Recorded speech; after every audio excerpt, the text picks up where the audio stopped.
Amanhã, 21 de setembro, é o Dia Mundial do Alzheimer, doença que é a principal causa de demência entre os idosos. E apesar de não ter cura, o uso correto dos medicamentos, junto, claro, com as terapias estimulantes, né, podem ajudar a controlar os sintomas e a retardar a sua progressão, melhorando assim a qualidade de vida da pessoa, né, do paciente. Então nós vamos falar mais sobre esse assunto agora, no quadro Fala, Doutor.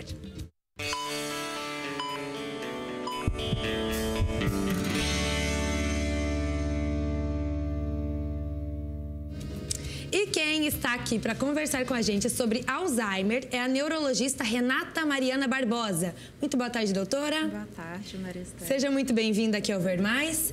Vamos falar então de um assunto bem sério, né, doutora? Alzheimer, aí, como a gente viu, mais de 1.200.000 brasileiros, né, com essa doença. Vamos explicar para o pessoal de casa primeiro o que é o Alzheimer. Bom, o Alzheimer é um tipo de demência. A demência é um quadro em que a pessoa ela começa a ter uma perda das funções cognitivas dela. Ela começa a ter ali perda de memória, pode ter uma desorientação temporal, uma dificuldade de executar funções que antes ela tinha mais facilidade para executar, pode ficar mais desorientado. Dentro do rol de todas as demências, o Alzheimer é a principal delas. Responde aí por mais da metade das demências. Tá? Mas existem muitas outras Existem ainda, outras, né?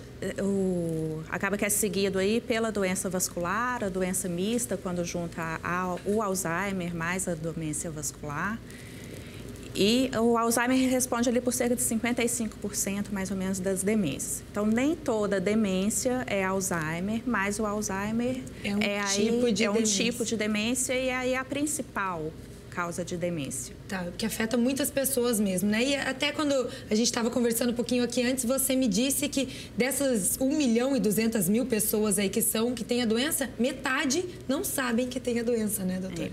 Esse 1.200.000 pessoas é uma estimativa, não tem um estudo assim de prevalência mostrando exatamente isso, mas a partir de outros dados, outros estudos, é estimado que cerca de 1.200.000 pessoas no Brasil tenham a doença de Alzheimer, sendo que delas metade saiba aí do diagnóstico e faça um tratamento. Então, a outra metade não tem o diagnóstico, não está fazendo nenhum tipo de tratamento específico para isso. E é estimado também que cerca de 100.000 novos casos por ano no Brasil. Muita coisa, né? É muita coisa. A gente sabe que com o envelhecimento da população, aumenta muito as doenças crônicas, essas doenças degenerativas, que podem levar à incapacidade. E é o que a gente vê hoje no Brasil com uma preocupação com o futuro também. Tá certo, doutora. Qual que são as causas, né? Quais são as causas do Alzheimer? A gente pode dizer que é genético? A etiologia, mesmo assim, a causa específica do Alzheimer ainda é um pouco incerta. Tá? Existem algumas teorias, tem alguns fatores genéticos que em alguns tipos podem estar associados, principalmente naquela doença de Alzheimer de início mais precoce, ali antes dos 60 anos, que é mais raro. Mas o que a gente sabe sobre a doença de Alzheimer anatomicamente é que acontecem depósitos de placas de proteína ali no cérebro e uns emaranhados neurofibrilares ali no cérebro e vai tendo também uma morte de neurônios. Então vai reduzindo ali as sinapses, as conexões nervosas, com isso vai tendo uma atrofia ali cerebral ao longo do tempo. E essa atrofia ela acontece principalmente naquelas áreas responsáveis pela memória, pela capacidade de planejar e de executar ali algumas funções. Por isso, esses acabam que são ali os primeiros sintomas que a pessoa começa a apresentar. Agora, doutora, a gente sabe que o Alzheimer, infelizmente, não tem cura, mas existe sim uma maneira de prevenir a doença, né? De evitar que o Alzheimer aconteça. Como é que a gente pode explicar isso para o pessoal de casa? Bom, tem um estudo bem recente que foi publicado esse ano no Lancet, que é uma revista médica científica bem renomada, que ele fala exatamente disso, dos fatores de risco ali do Alzheimer, com esse foco ali na prevenção, no cuidado. Então, nesse estudo, eles mostram ali que cerca de 35% dos fatores de risco são fatores modificáveis. Tá? E o restante ali de fatores não modificáveis, que seriam a idade, algumas alterações genéticas. Idade a partir de que idade? Idade principalmente a partir dos 65 anos. 65 anos. À medida que a pessoa vai envelhecendo, a chance vai aumentando de aparecer a doença. Tá? Entre os fatores modificáveis, né, e pensando na prevenção, cerca de mais de um terço, a gente pensando que 35% são modificáveis, então cerca de um terço das demências poderiam ser evitadas focando nesses fatores. Tá, né? Quais são eles, doutora? Então, começa lá desde a infância, na educação. Então, a escolaridade é um fator de risco ali muito importante. A perda auditiva, muitos idosos ali começam a perder a audição e isso coincide muito ali com o surgimento da demência e com a progressão mais rápida da demência. Então, é importante se detectar isso, procurar um especialista para poder, às vezes, usar o aparelho, mesmo. Corrigir esse problema.